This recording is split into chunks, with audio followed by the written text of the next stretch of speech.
پڑھنا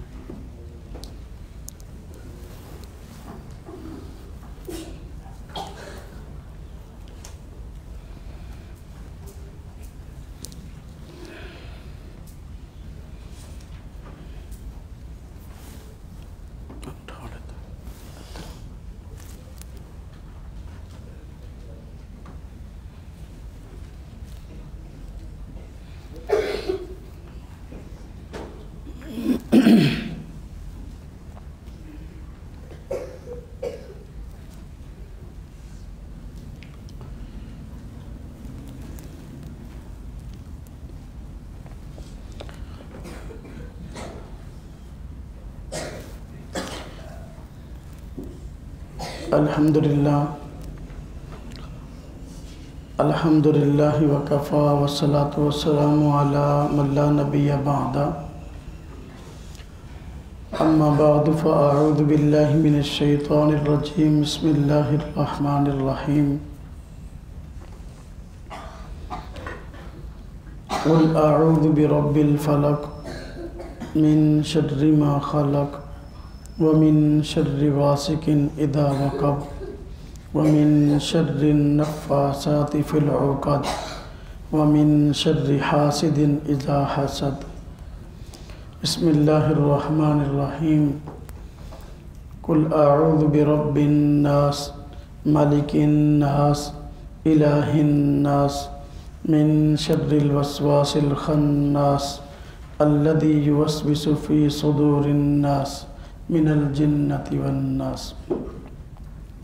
آمنت باللہ صدق اللہ العظیم وصدق رسولہ النبی الکریم ونحن على ذلك من الشاہدین والشاکرین والحمد للہ رب العالمین اللہم صلی علی محمد وعلى آل محمد كما صلیت علی ابراہیم وعلى آل ابراہیم انکا حمید مجید اللہم بارک علی محمد وعلى آل محمد كما باركت على إبراهيم وعلى آل إبراهيم إنك حميد مجيد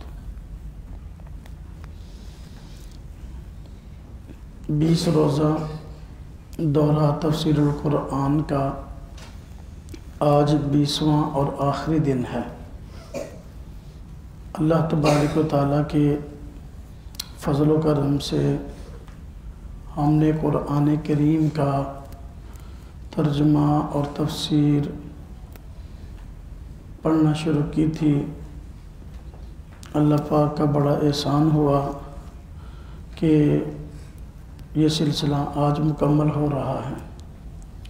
قرآن کریم کی 30ویں پارے کی آخری 2 سورتیں رہتی ہیں، ان کا مختصر ترجمہ اور تشریح ابھی ہوگی۔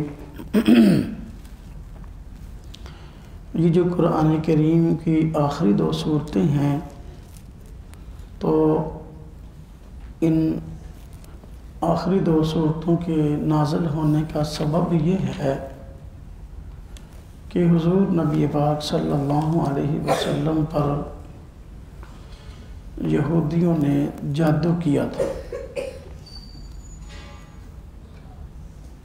یہود یہ ہر وقت مسلمانوں کو، اسلام کو، حضور نبی پاک صلی اللہ علیہ وسلم کو نقصان پہنچانے کے در پہ رہتے تھے، اور کسی بھی قسم کی سازش اور پروپیگنڈا کرنے سے گریز نہیں کرتے تھے۔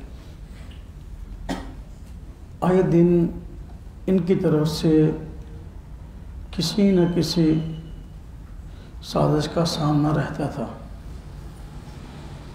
تو بے شمار سازشوں میں سے ایک سازش ان کی طرف سے یہ ہوئی کہ انہوں نے حضور نبی اقدس صلی اللہ علیہ وسلم پر جادو کیا، اور جادو کا مقصد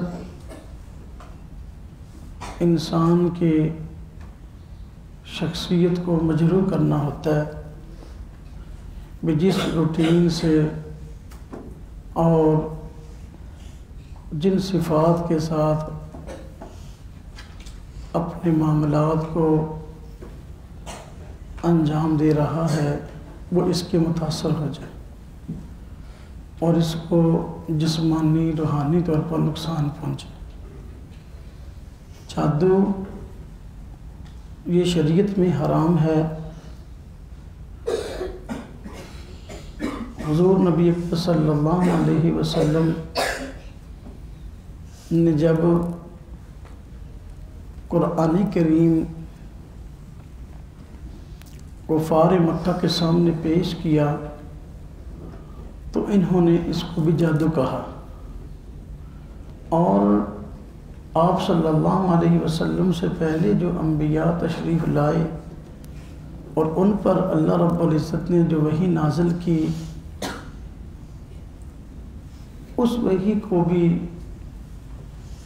جادو کہا جاتا رہا، اور انبیاء علیہ السلام کو جادوگر کہا گیا۔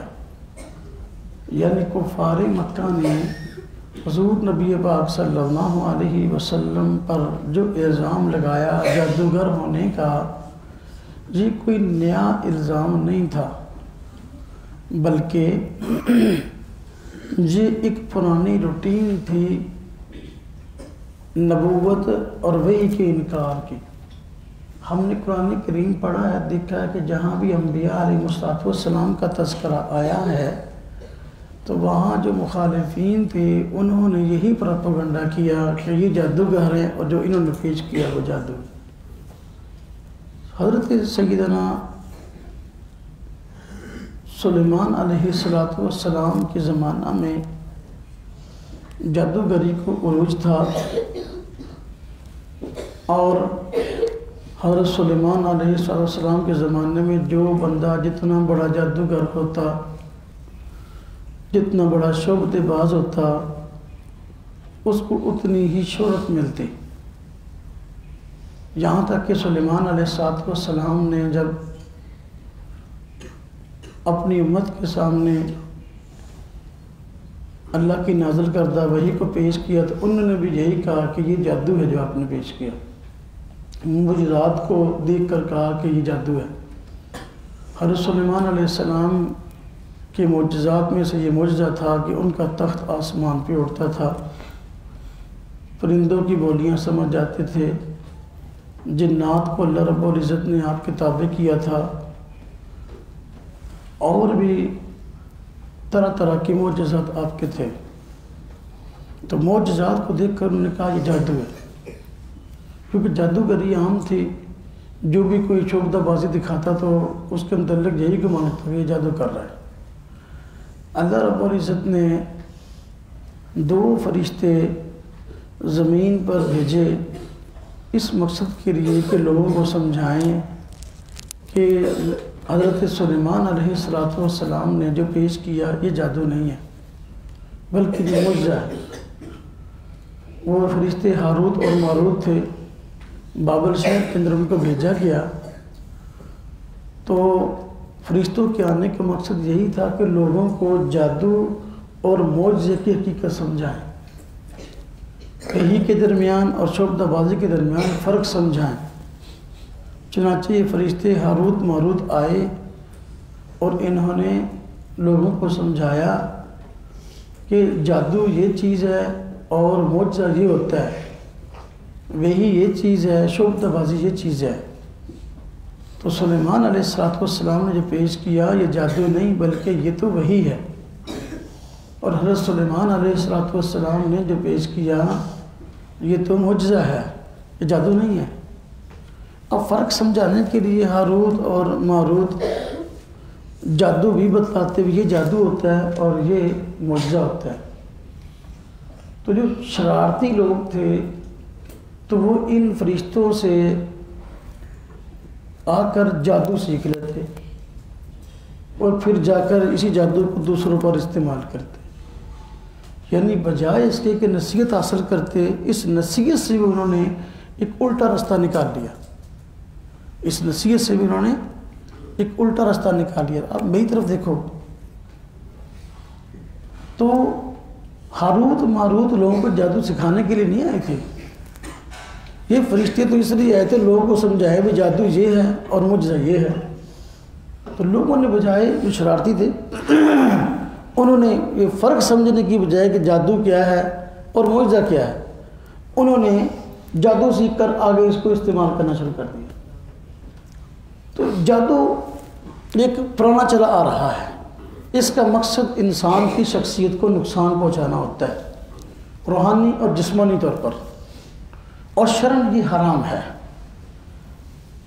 اور جبکہ جو وحی ہے اور اس کا مقصد انسان کو روحانی اور جسمانی طور پر نفع پہنچانا ہوتا ہے، وحی کا مقصد یہ انسان کی شخصیت کا نقصان نہیں، انسان کے اندر پائے جانے والی خوبیاں اور کمالات کی نفی یا اس کے خلاف سازش نہیں، وحی کے ذریعے انسان کے اندر پائے جانے والے کمالات اور خوبیوں کو اجاگر کیا جاتا ہے اور نکھار کے پیش کیا جاتا ہے اور ان کو اچھی صفات کے اپنانے کی ترغیب دی جاتی ہے۔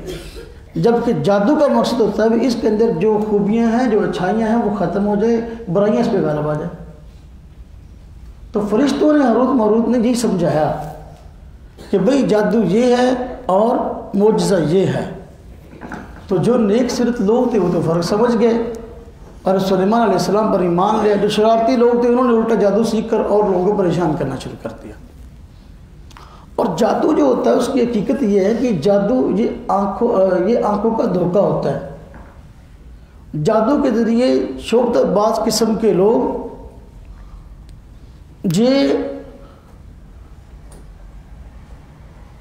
جو بھی چیز پیش کرتے ہیں تو اس سے بظاہر یہ نظر آ رہا ہوتا ہے کہ یہ چیز ایک چیز ہے اور دوسری چیز میں بدل گئی ہے، اور یہ چیزیں اس نے اپنے عام معمول سے ہٹ کر اور کوئی جو ہے وہ صفات اختیار کر لی ہے، حقیقت اختیار کر لی ہے۔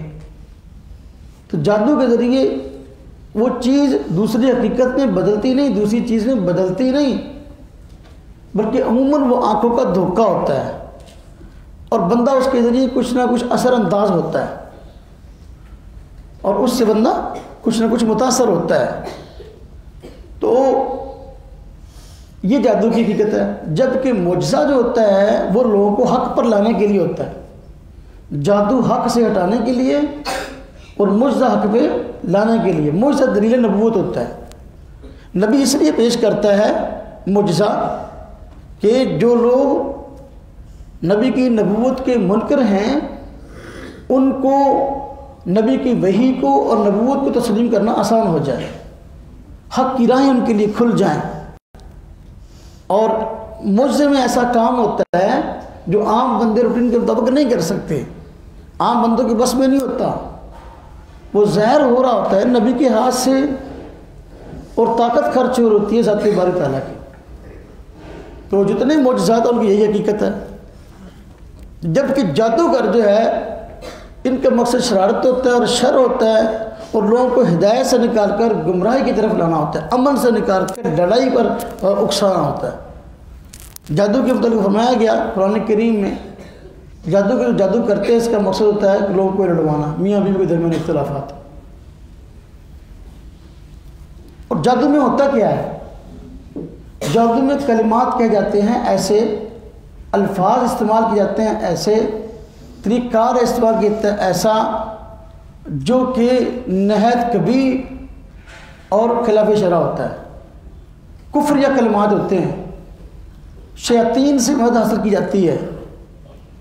شیاطین یہ ہر وقت انسان کا برائی سوچتے ہیں اور ہر وقت انسان کو برے کام پہ لگانے کے لیے بھاگ دوڑ ان کی ہوتی ہے۔ تو ان کا مقصد شیاطین کا یہ ہوتا ہے کہ لوگ صحیح رستے سے ہٹ کر کسی نہ کسی غلط کام میں پڑ جائیں۔ جادو عام طور پر جب کیا جاتا ہے، میں نے عرض کیا شیاطین سے مدد حاصل کی جاتی ہے، اور یہ وہ لوگ کرتے ہیں جو کردار کے اعتبار سے بھی گندے ہوتے ہیں اور ظاہری طور پر باطن طور پر ناپاک تو ہوتے ہیں، ظاہری طور پر بھی عموماً ناپاک ہوتے ہیں۔ شیطان یہ ناپاکی کو پسند کرتے ہیں، جنات یہ گندگی کو پسند کرتے ہیں۔ گوبر لید وغیرہ یہ ان کی خوراک ہے، تو یہ گند کو پسند کرتے ہیں۔ جس بندے نے جادو کرنا ہوتا ہے تو وہ بندہ عموماً گندا مندہ رہتا ہے، تو شیاطین اس کے ساتھ زیادہ آتے ہیں، اور پھر وہ جب یہ کفر یا کلمات کہتا ہے تو اس کی کوئی نہ کوئی تاثیر ہوتی ہے۔ ہر کلمے کی کوئی نہ کوئی تاثیر ہے، ہر بات کی کوئی نہ کوئی تاثیر ہے۔ ہم زبان سے جو لفظ بولتے ہیں، اچھے بولے تو مخاطب پر اس کی اچھی تاثیر ہوتی ہے، اچھا اثر ہوتا ہے۔ ہم لفظ برے بولیں گے تو برا اثر ہے۔ اب میں ابھی گالیاں نکالنا شروع کرتا ہوں تو آپ کے دل پہ میری شخصیت کا عجیب اثر پھیلے گا۔ اب میں ابھی جو ہے وہ اچھی باتیں کہنا شروع کروں تو آپ کی شخصیت پر میرے بارے میں ایک اور دوسرا تاثر قائم ہوگا۔ ہر چیز اپنی تاثیر رکھتی ہے۔ تو جادو عموماً اس وقت ہوتا ہے جب کہ جادو کرنے والا پاکی کی حالت میں نہ ہو، ناپاک ہو۔ اس لیے یہ جو اس طرح کے کام ہوتے ہیں خواتین اگر کریں تو وہ عموماً ناپاکی کی حالت میں ہوتی ہے۔ جب ماہانہ ان کو ناپاکی آتی ہے تو ناپاکی کی حالت میں ہوتی ہے اور اس طرح کے کام کرتے ہیں۔ اور شرعاً جادو حرام ہے، اور کسی مسلمان کے لیے جائز نہیں کہ وہ جادو کو سیکھے اور جادو سیکھنے کے بعد آگے کسی مسلمان پر یا کسی پر جادو کرے، یہ شرعاً جائز نہیں ہے۔ کل ہم نے سورہ بروج کے شروع میں پڑھا تھا کہ پہلے زمانے میں بادشاہت جو ہے نا بسا اوقات کئی طریقے سے ہتھ کنڈوں سے حاصل کی جاتی تھی، تو بادشاہ جادوگروں کو بھی اپنے ساتھ رکھتے تھے، اپنی بادشاہت کو طول دینے کے لیے، اپنی بادشاہت کو بچانے کے لیے، دوسروں سے بادشاہت حاصل کرنے کے لیے جادو کو استعمال کیا جاتا۔ جادوگروں کی بڑے مرتبے تھے ان کے ہاں، بڑی ان کی تنخواہیں، بڑے ان کے وظیفے تھے، بڑی ان کو مراعات ملتی تھی۔ یہی وجہ کہ جب موسیٰ علیہ السلام نے بھی معجزات فرعون کے سامنے پیش کیے تو فرعون نے بھی کہا کہ یہ جادو ہے، لہذا ہم تمہارا مقابلہ کروائیں گے جادوگروں سے۔ تو یہ چیز شروع سے چلی آ رہی ہے۔ تو حضور نبی پاک صلی اللہ علیہ وسلم پر بھی جادو کیا گیا۔ آپ صلی اللہ علیہ وسلم کی شخصیت کو مجروح کرنے کے لیے اور جو دینی خدمات انجام دے رہے تھے ان کو متاثر کرنے کے لیے۔ باہر کے خلاصہ یہ بات کا کہ جادو کے ذریعے انسان متاثر ہوتا ہے۔ جو عام بندہ نماز روزہ نہیں کرتا اس پر جادو کا اثر زیادہ ہوتا ہے، اور جو بندہ صاف ستھرا رہتا ہے، پاک رہتا ہے، نماز روزے والا ہے، اس پر جادو کیا بھی جائے تو اس کا اثر کم ہوتا ہے اور بس وقت ہوتا ہی نہیں ہے۔ جو بندہ نمازی ہے اور صبح و شام استغفار توبہ ذکر اذکار کرتا ہے، عموماً اس پر جادو کا اثر ہوتا نہیں ہے۔ اس لیے جادو سے ڈرنے کی ضرورت نہیں ہے، لیکن اس کے لیے احتیاطی تدابیر اختیار کرنے کی ضرورت ہے۔ احتیاطی تدابیر یہی کہ بندہ صاف ستھرا رہے، اپنے ظاہر اور باطن کو پاک رکھے۔ اور جادو کی جو بنیاد ہے وہ حسد اور کینہ ہے، بغض ہے۔ اس کے متعلق حسد ہوتا ہے بندے کو، بغض ہوتا ہے، کینہ ہوتا ہے، تو جادو کے ذریعے جو ہے نا وہ اس سے کوئی ناجائز انتقام لینا مقصد ہوتا ہے۔ تو ایک مسلمان کی شان نشانی کو دل میں بغض اور حسد رکھے۔ تو یہود نے حضور نبی صلی اللہ علیہ وسلم پر جادو کیا۔ مقصد یہ تھا کہ آپ صلی اللہ علیہ وسلم کی ذات اقدس کو نقصان پہنچائیں، اور جو دینی خدمات آپ انجام دے رہے ہیں تو وہ متاثر ہوں، اور لوگ آپ کی شخصیت سے متاثر نہ ہوں۔ آپ کی ذات جب خود ذاتی طور پر متاثر ہوگی جادو سے، تو اس دوسرے لوگوں کو جو ہے وہ نفع آپ سے نہیں پہنچ سکے گا جو پہنچنا چاہیے۔ تو چونکہ حضور نبی پاک صلی اللہ علیہ وسلم تشریف لائے تھے لوگوں کی ہدایت کے لیے، اور وہ دن ہدایت پہ آ رہے تھے، اور اس سے یہودیوں کو پریشان ہو رہی تھی۔ مسلمانوں کو اللہ پاک فتوحات بھی عطا فرما رہے تھے اور اسلام دور تک پھیل رہا تھا۔ تو انہوں نے جہاں اور سازشیں کی مسلمانوں کے خلاف، حضور نبی پاک صلی اللہ علیہ وسلم کے خلاف یہ سازش بھی کی، جادو کیا۔ وہ جادو اس طرح ہوا کہ ایک یہودی تھا جس کا نام لبید تھا، والد کا نام عاصم تھا۔ تو اس لبید نے چند خواتین کو ساتھ میں لایا اور مل کر جادو کیا. طریقہ یہ اختیار کیا کہ ایک لڑکا حضور نبی پاک صلی اللہ علیہ وسلم کا خادم تھا, آپ کی خدمت کرتا تھا, اور اس کو یہ کہا بھی کسی طریقے سے حضور نبی پاک صلی اللہ علیہ وسلم کے بال مبارک جو ہیں وہ ہمیں لا کے دیں. بار بار اس کے پیچھے پڑے رہے. وہ کنگھی جو بالوں کو سنوارنے کے استعمال ہوتی تھی, اس سے کچھ دندانے اور وہ بال جو کنگھی کرتے ہوئے بس اوقات کنگھی میں آ جاتے ہیں, وہ حاصل کیے انہوں نے. حاصل کر کے اس پر وہ بھی کفریہ اور شرکیہ کلمات پڑھے, اور اس کو اور بالوں کو 11 گریں دے دی. گانڈ جنہوں کہتے ہیں, 11 گرے دے دی کفریہ کلمات پڑھ کے. اور وہ بال مدینہ میں ایک کنواں تھا, وہاں پر قریب پتھر تھا, تو اس کے نیچے جو ہے وہ ان بالوں کو جادو کر کے وہاں رکھ دیا. حضور نبی پاک صلی اللہ علیہ وسلم کی ذات اقدس پر جادو کیا گیا. چونکہ آپ تو ہر وقت ہی ذکر اذکار میں مشغول رہتے تھے, اللہ اللہ میں مشغول رہتے تھے, اس لیے آپ پر اس کو زیادہ اثر نہیں ہوا. کچھ اثر ہوا معمولی سا اثر یہ ہوا کہ بس اوقات کوئی کام آپ نے نہ کیا ہوتا تو آپ یہ سمجھتے میں نے یہ کام کر لیا, اور جو کیا ہوتا بس اوقات ذہن ہوتا شاید میں نے نہیں کیا. اس طرح کچھ چھوڑا ہوتا یہ معاملہ ہوا. تو کھانا نہیں کھایا تو بس اوقات فرماتے کہ میں نے کھا لیا کچھ ہے. ہاں جی, تو کوئی کام کیا ہے تو فرماتے میں نے نہیں کیا. یہ اثر تھا. تو حضور نبی پاک صلی اللہ علیہ وسلم پریشان تھے کہ ایسا کیوں ہو رہا ہے, پتہ نہیں چل رہا تھا ابھی معاملہ کیا ہے. تو ایک دن نبی پاک صلی اللہ علیہ وسلم آرام کے لیے لیٹے تو 2 فرشتے خواب میں آئے.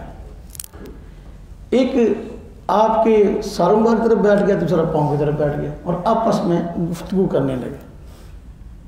اور ایک نے سے پوچھا کہ ان کو کیا ہوا ہے.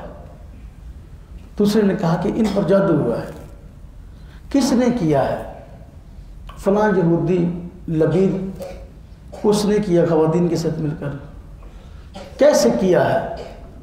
سنتا بھی ایسے کیا کہ بال حاصل کیے گئے اور بالوں میں گرے دے کر کفریہ کلمات پڑھ کر جو ہے یہ معاملہ کیا گیا. اچھا, تو اب وہ جادو زدہ بال کہاں ہے؟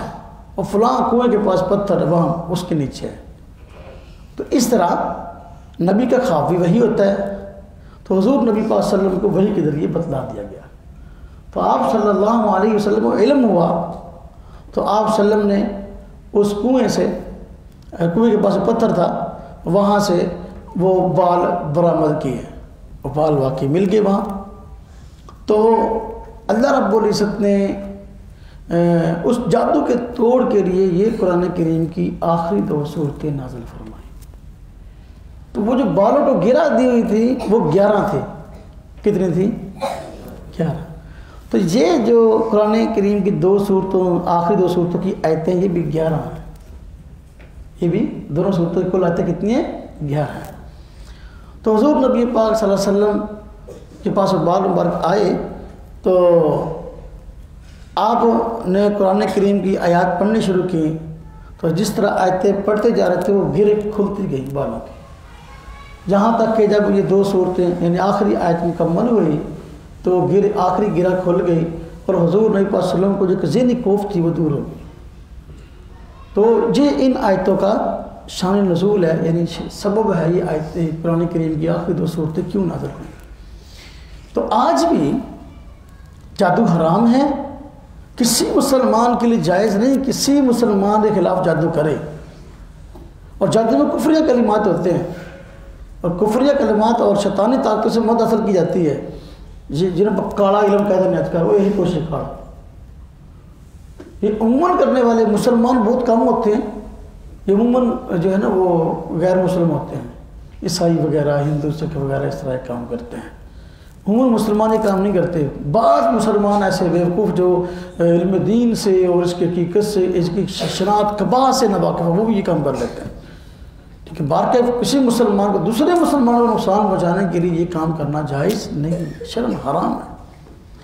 آج جو معاشرے میں بگاڑ ہے، اس کی بڑی وجہ کہ یہ بھی ہے کہ ایک دوسرے پر اس طرح کے معاملات کی جاتے ہیں. شرم نجائز. کسی سے آپ کو کوئی اختلاف ہے تو اپنے اختلاف کو اپنے پاس رکھے، اس کو حسن خوبی سے نپٹائیں، لیکن یہ کہ اس کے متعلق اس طرح کی سازشیں کرنا یہ جائز نہیں. تو یہ دو صورتیں اس وجہ سے نازل ہوئی. دیکھیں ترجمہ دیکھ لیتے ہیں اس کا. بسم اللہ الرحمن الرحیم. پہلی صورت کا نام فلق. ہاں جی، یہ فلق یہ صبح کے وقت جب وہ پھوٹتی ہے، ابتدائی صبح کے اثرات ظاہر ہوتے ہیں تو اس کو فلق کہتے ہیں. تو اس مناسب صورت کا نام بھی فلق ہے. بسم اللہ الرحمن الرحیم. قل اعوذ برب الفلق. قل آپ فرما دیجئے، اعوذ میں پناہ میں آیا، برب الفلق صبح کے رب کی، من شر ما خلق ہر اس چیز کے شر سے جس کو اس نے پیدا کیا، ومن شر غاسق اذا وقب اور اندھیرے کے شر سے، اندھیرے سے کے شر سے جب وہ چھا جائے، ومن شر النفاثات فی العقد اور گرہوں کے اندر پھونکے مارنے والیوں کے شر سے. گنڈا دیتے گرہوں کے اوپر پھونکے مارنے والیوں کے شر سے. وہ خواتین نے گریں دی تھیں بال مبارک کو اور اس پر پھونکے ماری تھیں اس کے شر سے. ومن شر حاسد اذا حسد اور حسد کرنے والے کے شر سے جب وہ حسد کرے. ان کی بتا دیا کہ یہ جادو کی بنیاد ہے حسد. یہودیوں کو حضور نبی پاک صلی اللہ علیہ وسلم سے حسد تھا کہ ان کا دین پھیل رہا ہے، دن بدن ہم سکڑ رہے ہیں، ان کو فتوحات نصیب ہو رہی ہیں، ہمارا گرہ تنگ ہو رہا ہے، ہماری سازشیں پکڑی جا رہی ہیں. حسد تھا.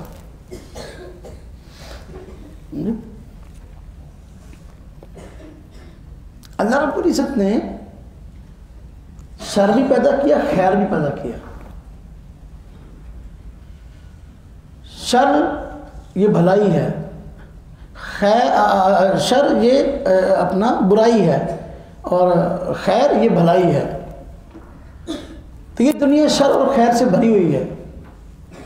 شر کا پیدا کرنا برا نہیں، شر کو اختیار کرنا برا ہے. یہ دنیا آزمائش گاہ ہے، اور اللہ رب العزت نے اس دنیا میں بندے کو بھیجا ہے کہ وہ گمراہی سے بچ کر ہدایت کو اختیار کرنے والا بنے. اب اگر صرف خیر ہی خیر ہوتی تو پھر یہ جنت و انعام کی جگہ وہ کیسے مل رہی تھی؟ انعام تو تاہم اللہ بندہ کوئی کمال کرے تھا، ہاں کوئی کام کرے تھا. اب ہدایت اور گمراہی دونوں کے راستے موجود ہیں. ایک بندہ اپنے اختیار سے خیر کا راستہ اختیار کرتا ہے، اس کے لیے انعام ہے جنت ہے. اور خیر کو چھوڑتا ہے اور برائی کو اختیار کرتا ہے اور خیر کی مخالفت کرتا ہے تو اس کا انجام دوزخ ہے. جو دنیا ہے یہ کام کی جگہ ہے، اور قبر یہ آرام کی جگہ ہے، اور قیامت کے بعد کی زندگی وہ انعام کی جگہ ہے. چلے جتنا کام کرنا اتنا انعام مل جانا. چنگے کام دا چنگا انجام، تو برے دا برا انعام. آگے سورہ ناس. ناس کا معنی لوگ، افراد، انسان. تو یہاں چونکہ بار بار صورت میں سورہ ناس کے اندر ناس کا لفظ آیا ہے، اس لیے صورت کا نام بھی سورہ ناس ہے. کل آپ فرما دیجئے، اعوذ برب الناس میں پناہ میں آیا لوگوں کے رب کی، مالک الناس لوگوں کے بادشاہ کی، الہ الناس لوگوں کے معبود کی پناہ میں آیا. من شر الوسواس الخناس، وسوسہ ڈال کر چھپ جانے والے کے شر سے، الذی یوسوس فی صدور الناس، جو وسوسہ ڈالتا ہے لوگوں کے دلوں میں، من الجنت والناس، خواہ وہ بندہ جنوں میں سے ہو یا انسانوں میں سے۔ دیکھیے اس میں بھی اوپر والی صورت میں بھی اعوذ کا لفظ ہے، اعوذ پناہ میں آنا۔ جب بندے کو کسی سے خطرہ ہوتا ہے تو بندہ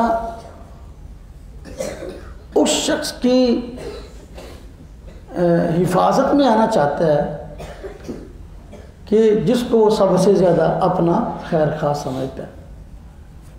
جب چھوٹے چھوٹے بچے ہوتے ہیں محلے میں یا گھر میں کوئی ان کو مارے پیٹے تو بھاگ کر فوراً اپنی امی کے پاس آ جاتے ہیں، امی یہ مجھے مارتا ہے، ابو جی یہ مجھے مارتا ہے۔ یعنی وہ یہ سمجھتے ہیں کہ ہم اس کے شر سے اسی طرح بچ سکتے ہیں اگر ہم ان کی حفاظت میں آئیں۔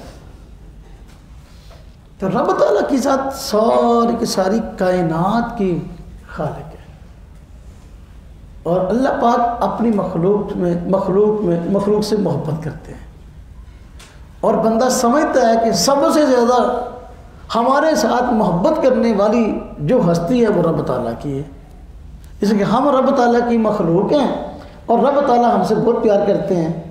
اس لیے جب بندے کو کوئی بھی ایسی جو ہے بڑی پناہ گاہ نظر نہیں آتی اور تو بندہ پھر رب تعالیٰ کی پناہ میں آتا ہے، یا اللہ میں آپ کی حفاظت میں آتا ہوں۔ اور دشمن بس اوقات بندے کو نظر آ رہا ہوتا ہے اور بس اوقات نظر نہیں آ رہا ہوتا، تو انسان بظاہر بس اوقات جو دشمن نظر آ رہا ہے اس کے شر سے بچنے کے لیے تو کوئی نہ کوئی حفاظتی اقدام کر لیتا ہے کسی بندے کو ساتھ میں لا کر، لیکن جب دشمن نظر ہی نہ آ رہا ہو یا دشمن اتنا بھاری ہو گیا انسان کے بس میں نہ ہو کہ اس کو قابو میں کر سکے، تو پھر بندہ اس کو چاہتا ہوتا ہے کہ کسی ایسی ذات کے حفاظت میں آ جاؤں کہ جو مجھے اس کے شر سے بچا لے، اور رب تعالیٰ کے علاوہ کوئی نہیں ہے۔ اس لیے یہ جادو جو ہوتا ہے چونکہ چھپ کر ہوتا ہے، جادو کرنے والا بتاتا بھی نہیں کہ میں نے تجھ پر جادو کیا ہے، تو وہ عموماً وہ آنکھوں سے اوجھل ہوتا ہے اور بندے کو بس اوقات پتہ بھی نہیں ہوتا میرے سے ہوا کیا ہے، معاملہ کیا ہے، اس وجہ سے پریشان ہے۔ تو سوائے اللہ کی پناہ میں آنے کے، سوائے اللہ کی حفاظت میں آنے کے اور بھی اس کا حل نہیں ہے۔ حضور نبی پاک صلی اللہ علیہ وسلم کی عادت مبارکہ تھی کہ آپ رات کو سونے سے پہلے خصوصاً ان دونوں صورتوں کو پڑھ کر اپنے اوپر دم کیا کرتے تھے، یعنی دونوں صورتوں کو پڑھ کر ہاتھ پر پھونک مار کے تو پھر اس کو ہاتھوں کو اپنے پورے جسم پر پھیر لیا کرتے تھے۔ آج بھی کوئی بندہ اگر جادو سے بچنا چاہتا ہے یا اس پر جادو کا شبہ ہے کہ جادو ہوا ہے تو اس کی تشخیص ہے کہ جادو ہوا ہے، تو جادو کے توڑ کے لیے اور جادو سے حفاظت کے لیے جو مؤثر ترین ہتھیار ہے وہ یہ دو صورتیں۔ تو بندے کو چاہیے اس کا صبح و شام اہتمام کرے، پڑھ کر اپنے اوپر دم کرے، ہاتھوں پر پھونک مار کے پڑھ کے اپنے پورے جسم پر جہاں جہاں ہاتھ پہنچتا ہے وہ پھیر لے، تو انشاءاللہ جادو سے محفوظ رہے گا، اور اگر جادو ہوا بھی اور اس کچھ اثرات بھی ہو تو وہ ختم ہو جائیں گے۔ ایسے کوئی اتنی بڑی کوئی چیز نہیں ہے کہ بندہ کہ بھی سب حل نہیں ہے، کوئی توڑ نہیں، پریشان ہونے کی ضرورت نہیں ہے۔ آپ کوشش کریں کہ اس کا خود جو ہے وہ حل تلاش کریں، یعنی خود کوشش کریں کہ یہ صورتیں خود پڑھ کے دم کریں صبح و شام۔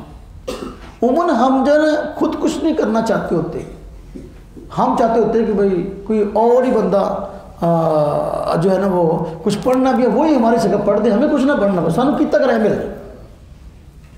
ابا فوت ہو گیا، جائیداد ساری خود سنبھال لی، ہاں جی، تو ہوں انہوں قرآن پڑھ کے بخشنا تو مدرسے کے بچے لے آؤ وہ آگے پڑھ دینا، اسی نہیں پڑھنا، جائیداد اسی سنبھال لی ساری تو قرآن اسی نہیں پڑھنا، وہ ہو آگے پڑھے ساڑھے سے، یعنی ہم خود کچھ نہیں کرنا چاہتے۔ اصل بیماری آج آفتوں اور مصیبتوں کی وجہ آج یہی ہے کہ ہم خود کچھ نہیں کرتے، ہم کہتے کوئی کر دے، پھر بھاگتے پھرتے ہیں کبھی کسی کے پاس، کبھی کسی کے پاس، کبھی کسی کے پاس. میرے تک کسی نے کچھ کیتا ہے، وہ کہنا ہے فلانا ہے اس کے پاس چلے جاؤ، فلانا ہے اس کے پاس چلے جاؤ، فلانا. بھائی یہ چیزیں میں نے عرض کیا اصل ہے خود کرنے کی. اگر آپ یہ ضروری سمجھتے ہیں کہ بھئی میں نے خود یہ وظیفہ کیا ہے اور مجھے اثرات معلوم ہوتے ہیں جادو وغیرہ کے یا کسی سحر وغیرہ کے اصحاب وغیرہ کے، تو آپ خود اس کا نہیں حل نکال سکتے، تو آپ اپنے کسی جاننے والوں میں کسی متقی پرہیزگار کے پاس جائیں. شفا اللہ نے دینی ہے، بار بار بندہ نہ بدلیں، کبھی اس کے پاس کبھی اس کے پاس، ایک کے پاس جائیں اور اسے دم کروائیں، دعا کریں، وہ آپ کو تعویذ دیں، یہ دم کریں تو کوئی حرج نہیں. لیکن یہ کہ ہر روز بندہ بدلنا، ہر روز بدلنا، اس کا مطلب وہ سمجھتا ہے کہ شفا اس نے دینی ہے، اللہ نے دینی. حال کی شفا کس نے دینی ہے؟ اللہ. جو شفا اللہ پاک نے دینی ہے کسی ایک بندے کو جس کو آپ متقی پرہیزگار سمجھتے ہیں. جو بندہ متقی پرہیزگار نمازی نہیں ہے، ہاں جی، حتیٰ کہ مسلمان بھی نہیں ہے، لوگ عیسائیوں کے پاس جاتے ہیں، شہر میں جگہ جگہ بورڈ لگے ہوتے ہیں، بیٹھے ہوتے ہیں جو شمول ان کے پاس جاتے ہیں، سوائے نقصان کے اور کچھ حاصل نہیں ہوگا.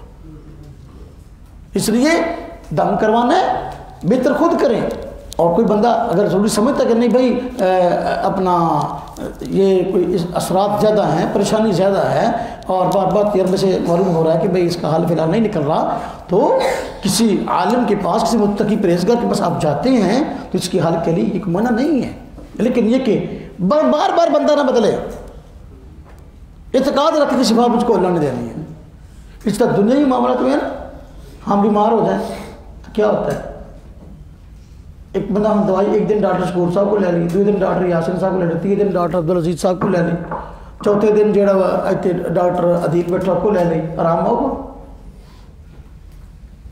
ظاہر بات ہے اس نے دوائی اور لکھ کے دینی ہے، اس نے اور لکھ کے دینی ہے، اس نے اور نتیجہ تباہی ہے، موت ہی ہے. وہ جسمانی موت نتیجہ ہے، اس کا نتیجہ روحانی موت ہے. اس لیے معالجہ بنا کے رکھے. تو یہ جو تعویذ اور دم ہے یہ کرنا یہ کوئی ناجائز معاملہ نہیں. میں نے عرض کیا کہ اگر کوئی مسلمان بندہ کسی دوسرے مسلمان کو دم کرتا ہے، تعویذ دیتا ہے، تو شرم ناجائز نہیں، جائز ہے. اور اگر وہ اس کی کوئی اجرت بھی لیتا ہے تو وہ بھی ناجائز نہیں ہے. وہ بھی اگر اس کو پیسے بھی لیتا ہے وہ تو پیسے بھی ناجائز نہیں ہیں. لیکن یہ کہ پیسے طے نہیں کرنے چاہیے، میں نے انہیں دے، اس طرح نہیں. اور دم کرنے والے کی نظر اگلے بندے کی جیب پہ نہیں ہونی چاہیے. ہاں بندہ خوشی سے ہدیہ دے، اس کو بندہ لے لے. ہمارے اسلاف فرمایا کرتے ہیں کہ جو چیز خود مل جائے مانگے بغیر تو وہ رکھ لو، اور خود عموماً مطالبہ نہ کرو، خود عموماً مطالبہ نہ کرو. تو پیسے دینے میں حرج نہیں، ہدیہ دینے میں حرج نہیں، اور ہدیہ لینے میں حرج نہیں. وہ حدیث بخاری شریف میں واقع موجود ہے، ابو سعید خدری رضی اللہ تعالیٰ عنہ کہ صحابہ کرام ایک مرتبہ کے سفر میں تھے تو ایک جگہ پر ٹھہرے. اب ابو کا دستور تھا اگر کوئی باہر کا بندہ کسی علاقے میں آتا، علاقے والے ان کی مہمان نوازی کرتے. تو صحابہ کرام توحید پرست تھے، وہاں کے لوگ جہاں مشرک تھے انہوں نے ان کی کوئی مہمان نوازی نہ کی.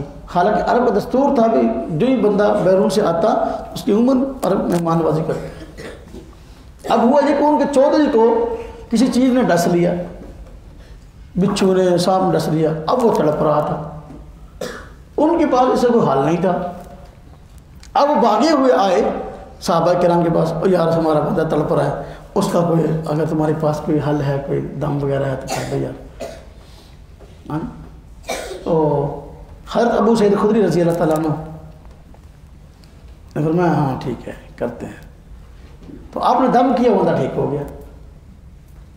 جب وہ بندہ ٹھیک ہو گیا انہوں نے ہدیے میں بہت ساری بکریاں دیں. ہدیے میں چودھری تھا نا، چودھری پھر اپنی شان شان دیتا اگر دیتا. ہاں جی. تو اب صحابہ کرام نے جب بکریاں آپ کے پاس آئی تو پریشان ہو گئے، پتہ نہیں ہمارے لیے لینا جائز بھی تھا کہ نہیں. حضور نبی پاک صلی اللہ علیہ وسلم کے پاس آئے واپس سفر سے، آ کر سارا ماجرا بیان کیا. تو اب ورنہ کہ یہ تو مسئلہ بات کر، پہلے بتاؤ تو نے پڑھا کیا تھا. وہ جو ٹھیک ہو گیا بندہ تو نے پڑھا کیا تھا. فرمایا حضور میں نے سورہ فاتحہ پڑھی تھی، سورہ فاتحہ پڑھ کے دم کیا، وہ ٹھیک ہو گیا. ہاں جی. آپ نے اچھا ٹھیک ہے. اور فرمایا چلو ٹھیک ہے پھر خود بھی کھاؤ میرا بھی اثر رکھو، خود بھی کھاؤ میرا بھی اثر. لہٰذا اس کی اجرت ناجائز نہیں ہے. اگر ہم ڈاکٹر سے دوائی لینے کے لیے جاتے ہیں، ہاں جی، وہ کو فیس لیتا ناجائز ہے نہیں. تو اسی طرح یہ بھی ایک علاج ہے، وہ جسمانی علاج ہے، یہ روحانی علاج ہے. تو لہذا یہ روحانی معالجہ ہے، اگر یہ بھی پیسے لیتا ہے تو ہاں جی یہ ناجائز نہیں ہے، یہ ناجائز نہیں ہے. ہاں خیر اس کے متعلقات تو کافی سارے ہیں، کافی ساری باتیں کرنے کی وقت نہیں ہے. آج ہمارا چونکہ یہ دور تفسیر ختم ہو رہا ہے اور آخری نشست ہے، تو زیادہ تفصیل سے بات کرنے کا موقع نہیں ہے، ورنہ میں اس پہ بات کرتا. باقی بھی بات یاد رکھیں، دم ہو یا تعویذ ہو، دم ہو یا تعویذ ہو، یہ کرنا کرانا اس کے کچھ آداب اور اس کے کچھ شرعن شرائط ہیں. دم اور تعویذ یہ مشرکین مکہ کافر بھی کرتے تھے، مسلمان بھی کرتے ہیں. اب دونوں میں فرق کیا ہے؟ کافر جو کرتا ہے اس کے ہاں جائز ناجائز کی کوئی پرواہ نہیں، اور مسلمان جو کرتا ہے اس کے ہاں جائز ناجائز کا خیال رکھنا ضروری ہے. اس لیے بعض احادیث میں ہے کہ آپ نے فرمایا کہ تعویذ شرک ہے، تو بعض بندے تعویذات کے پیچھے پڑے ہوئے ہیں کہ بالکل تعویذ لینا دینا کہ یہ کفر شرک ہے، وہ حدیث کو پیش کر دیتے ہیں. بعد جبکہ دوسری روایت سے معلوم ہوتا ہے کہ حضور نبی پاک صلی اللہ علیہ وسلم جو ہے وہ آپ تعویذ کو جائز فرماتے ہیں، دم خود بھی کرتے تھے. اور دم اور تعویذ میں کیا فرق ہے یہ سمجھ لیں. مقصد تو ہے کہ اپنی کسی بیماری سے علاج کے لیے ہم نے کوئی روحانی کلمات، اچھے کلمات کو اختیار کیا ہے، تو دم میں وہ الفاظ جو اچھے ہیں، قرآن کریم کی آیات ہیں یا احادیث سے ثابت شدہ کلمات ہیں، تو یہ کلمات ہم نے زبان سے پڑھ کر پھونک ماری، تو یہ کیا ہے؟ دم. اس کو جھاڑ پھونک کہتے ہیں. اور جب دم کرتے ہیں نا، تو دم کرتے وقت جب پھونک مارتے ہیں تو کچھ نہ کچھ تھوک بھی منہ سے نکلتا ہے، اور نکلنا چاہیے. جب پھونک مارنی ہے تھوڑا تھوک بھی تو گرے، کیوں نہیں؟ یہ اچھی کی بات نہیں ہے، یہ مسئلہ ہے. اصل میں تو جو یہ جادو ہے، ٹونا ہے، یہ سحر اثرات ہیں، تو یہ شیطانی طاقتوں کی وجہ سے ہے نا. تو لہذا اب ہم جو پھونک مارتے ہیں نا کلمات پڑھ کے، صورتیں پڑھی پھونک ماری، یہ اس کو گویا ہم دھتکار رہے ہیں، اس کو ہم بھگا رہے ہیں، اس سے نفرت کا اظہار کر رہے ہیں. تو جب کسی نفرت کے اظہار کرنا ہوتا تو تھوکتے رہتے، تھوکتے رہتے. تو یہ سمجھ یہ چیز ہے. تو جب پھونک مارے کچھ نہ کچھ تھوک کے اثرات وہ جائیں گلے پہ، وہ گلا بندہ بھی کہنا ہے بیٹھے تھوکی اندر، ہاں جی، تو آئے کرنا پھر رہتے. تو دم میں یہ چیز ہوتی ہے اور ہونی چاہیے. تو اصل میں تو شیاطین اور شیطانی اثرات کو ختم کرنا اس سے نفرت کا اظہار ہے. یعنی ایک مار ہے، ڈنڈا ہے جو سر پہ مارا جاتا ہے اس کے شر کے. تو قرآنی کلمات یا احادیث سے ثابت شدہ کلمات پڑھ کر، بظاہر پڑھ کر اس کا علاج کرنا یہ دم ہے. اور اسی کو سمجھے ذرا، اس بات کو، اسی کو لکھ کر اگر ہم اگلے بندے کہیں بھئی اس کو گلے میں ڈال لو، بازی میں لٹکا لو، تو یہ کیا ہے؟ تعویذ ہے. دم و تعویذ سے فرق سمجھ گئے؟ دم کا معنی کوئی صورتیں، کوئی وظائف پڑھ کر پھونک مار دی، یہ دم ہے. اگر وہی لکھ کر جو ہے وہ دے دیے کہ بھائی اس کو تعویذ بنا کے گلے میں ڈال لو یا بازو پہ ڈال لو، باندھ لو، تو یہ کیا ہے؟ تعویذ ہے. اور آج کل بعض لوگ ایسے ہیں جو کہتے ہیں دم تو جائز ہے، تعویذ ناجائز ہے. ہم کہتے ہیں اللہ تمہیں عقل دے کہ بھائی یہ کیا ہے کہ دم کو جائز کہہ دیا، وہی کلمات اگر پڑھ کر پھونک مارا تو یہ جائز ہے، وہی کلمات لکھ کے دے دیتی ہے شرک ہے. یہ کیسے؟ یہی دو صورتیں سورہ فاتحہ یا کوئی اور کسی بندے نے لکھ کر دے دی اور وہ تعویذ بنا کے ڈال دیا گیا گلے میں، تو وہ شرک کیسے ہے؟ اب ہم نے کون سا غیر اللہ سے مدد مانگی ہے؟ ہم نے تو کلمات الہیہ اختیار کی ہے، تو اللہ سے مدد مانگی ہے. ہم نے غیر اللہ سے مدد مانگی کہاں ہے؟ یہ شرک ہو. تو ایک دم اور تعویذ جائز ہے، مطلب کہ پہلے سمجھے کہ دم اور تعویذ میں فرق کیا سمجھ گئے کہ دم کیا ہے تعویذ کیا ہے؟ تعویذ لکھ کے اور دم زبانی. اور صحابہ کرام سے ثابت ہے کہ وہ خود اپنے بچوں کے گلے میں اس طرح اپنا کچھ چیزیں پڑھ کر وہ اپنا کلمات وغیرہ تو وہ پھونک دیا کرتے تھے، مثلا چھوٹے بچوں کے گلوں میں تعویذ بنا کے ڈال دیا کرتے تھے. تو یہ اس پر میرا مشکل بیان موجود ہے، کتاب بھی موجود ہے، ساری چیزیں ہیں. تو ایک دم تعویذ جائز ہے، ایک ناجائز ہے. وہ دم تعویذ جس میں غیر اللہ سے مدد حاصل کی گئی، شیطانی طاقتوں سے مدد حاصل کی گئی اور ان کو مؤثر بھی سمجھ کر اختیار کیا گیا، تو یہ دم ہو یا تعویذ ہو دونوں ناجائز ہے. مشرکین مکہ جو دم کرتے تھے، کفار جو دم کرتے تھے یا آج کرتے ہیں، وہ اس طرح کے ہیں کہ اس میں کفریہ کلمات، شرکیہ کلمات، غیر اللہ سے مدد اور بعض چیزوں کو مؤثر بھی ذات سمجھ کر پہنا جاتا ہے، تو یہ ناجائز ہے. یہ کیا ہے؟ ناجائز. یہ گھونگے، سپیاں اور اپنا یہ جو انگوٹھی ہے، وہ انگوٹھی میں وہ کہتے ہیں وہ ناک کیا فیروزہ بولتے ہیں، اس کو کیا بولتے ہیں؟ ہاں وہ اس کو مؤثر بھی ذات سمجھ کر پہنتے ہیں، بیماریوں سے بچاؤں ہے. یعنی یہ مشرکین مکہ یہ گھونگے، سپیاں اور اس طرح کی چیزیں پہنتے تھے اور ان کو مؤثر بھی ذات سمجھتے تھے، آفتوں اور مصیبتوں میں بچانے میں دخل تھا کہتے ہیں اس کو. یہ کفر ہے، یہ شرک ہے، یہ غیر اللہ سے مدد ہے اور ایسا تعویذ ناجائز. اور اگر جو کلمات کفریہ استعمال کیے گئے دم میں تو وہ دم ناجائز.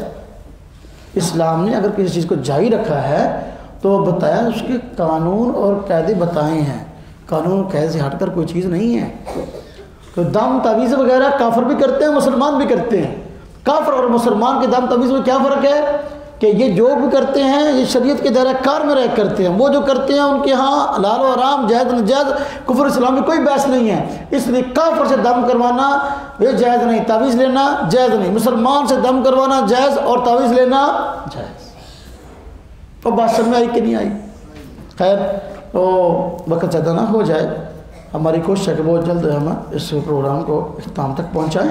تو قرآن کریم کی آخری دو صورتوں کی مختصر تشریح ہو گئی، اگرچہ تشریح تو اس کی تفصیل طلب ہے. دیکھیں سورہ ناس کے اندر اللہ رب العزت نے خود اپنی صفات ذکر کی نا، قل اعوذ برب الناس میں رب صفت ذکر کی گئی. مالک الناس میں مالک، الہ الناس میں الہ. اب دیکھو تین صفات ذکر ہیں، رب اور مالک اور الہ. یہ اس لیے کہ جو انسان ہے وہ سمجھے کہ رب تعالیٰ کی ذات ہی ایک ایسی ذات ہیں کہ جو ہر قسم کی توجہات کا مرکز اور ہر قسم کے خیر کی توقع وہ صرف رب تعالیٰ کی ذات سے کسی اور سے لے. رب وہ ذات جو شروع سے لے کر آخر تک بندے کی تمام ضروریات کو پورا کرے، دیکھ بھال کرے وہ رب. مالک کہتے ہیں جو سردار ہو، ہماری جانوں کی مالک رب تعالیٰ ہے. الہ کہتے ہیں اس ذات کو کہ زندگی کی جو بھی بندے کی ضرورت ہے، جو بھی خواہش ہے اور وہ جس ذات سے مانگی جائے وہ رب ہے.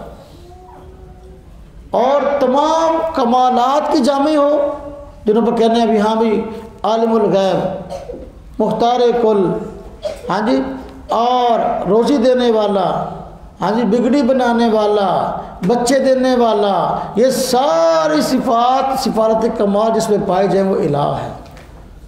تو اللہ پاک نے تینوں صفات ذکر کی ہیں تاکہ مسلمان اور کافر ہاں جی یہ سب غور کر لیں کہ بھئی ہم رب تعالیٰ کی ذات پر ایمان لائے بغیر اور اس کی حفاظت میں آئے بغیر کبھی بھی شر سے بچ نہیں سکتے. تو وہ مختلف صفات ذکر کرنے کی وجہ ہے. باہر کیا یہ قرآن کریم کی آخری دو صورتیں ہیں. اللہ رب العزت نے یہ بندوں کے نفع کے لیے ان کو نازل کیا ہے تاکہ بندہ شر سے بچنے والا بن جائے اور اللہ رب کی حفاظت میں آ جائے. اللہ پاک نے ویسے ہی بندوں کی حفاظت کے لیے فرشتے ساتھ لگائے ہوتے ہیں جو بندے کو بہت سارے شر سے بچاتے ہیں، لیکن اس کے ساتھ بندے کو بھی کوئی کام کرنا چاہیے، یہ وظائف خود پڑھنے چاہیے، ان کو اختیار کرنا چاہیے۔ اللہ رب العزت جو کچھ کہا سنا گیا ہم سب کو عمل کی توفیق عطا فرمائے۔ وآخر دعوانا ان الحمد للہ رب